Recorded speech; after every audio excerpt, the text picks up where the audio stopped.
Okey, menarik persoalan ni. Nak tanya bulan puasa kedai makan buka tak waktu siang? Sebab next year nak bawa family, bawa anak-anak umur yang 2 tahun ke bawah, baby ke apa ke, nak pergi ke sana sambut Ramadan sampai Syawal, sebulan ke 2 minggu ke, tak kisahlah. Yang penting nak bawa kanak-kanak. Cuma sekarang ni tengah fikir macam mana nak cari makanan untuk kanak-kanak. Okey, ni saya punya pandangan. Salah satu idea lah daripada saya punya solution. Tahun lepas saya bawa whole family, kami duduk sebulan.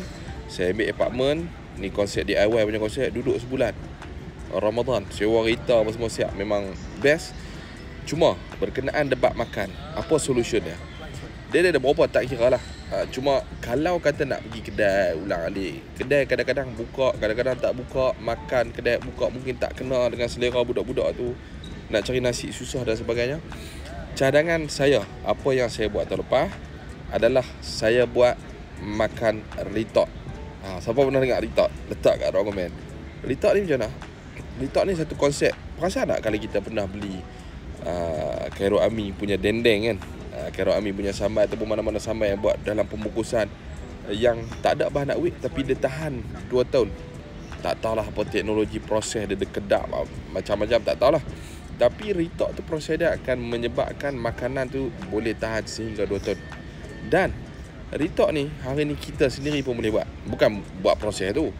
Maksudnya contoh, kita plan dah nak pergi 2 minggu, nak pergi 3 minggu, nak jimat ni, DIY punya konsep. Kita kata nak buat dekat anak kita, nak buat ayam masak kicap, nak buat apa lagi, apa-apa masakan lah. Kita masak siap-siap banyak-banyak, buat stok. Kemudian kita hantar dekat kilang ritok. Dia akan ambil cah, tak ingat satu bungkus itu beberapa belah-belah ringgit kot. Hantar kat dia, dia akan proses, dia akan bubuh dalam bungkusan, dia akan proses, dia akan bagi kat kita. Ikut lah kita nak buat satu pack 100 gram ke, 200 gram ke, 1 kilo ke, dia boleh buat. Jadi kita buat, macam saya buat terlepas, banyak, penuh satu beg ni makanan. Dan tahan sampai sebulan. Cuma, mungkin bila kita pergi tanah, kadang-kadang teringin nak makan nasi Arab, tak apa, yang tu kita selang-seli. Cuma ritok ni bagi saya satu solution yang sangat bagus. Dan kita tak rasa dah nak rindu makanan Malaysia, nak pening.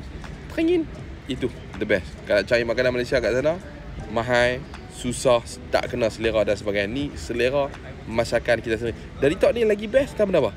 Nak guna dia mudah. Kita buh ayak panah dalam bekas, rendam bungkusan ritok tu, panah, buka plastik tu, terus makan.